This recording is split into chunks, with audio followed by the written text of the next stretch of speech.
留一撮喙鬚伫帽仔穿礼服和垮裤，伫无声电影当中真活泼。世界三大喜剧演员之一的卓别林，1977年12月25日瑞士过身，享受88岁。卓别林伫好莱坞电影的早期和中期，嘛起造现代喜剧电影的基础。1997年12月25日，台北捷运淡水线全线通车。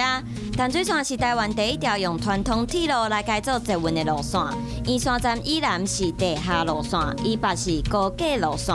因为迄天拄好是假日，淡水线每一个站拢是人要来体验捷运的利便。2010年12月25日，台湾5个直辖市和17个县市正式上路。迄天台北市、新北市、台中市、台南市和高雄市这5个市的市长、市议员宣誓就职，市议会嘛举行正副议长的选举。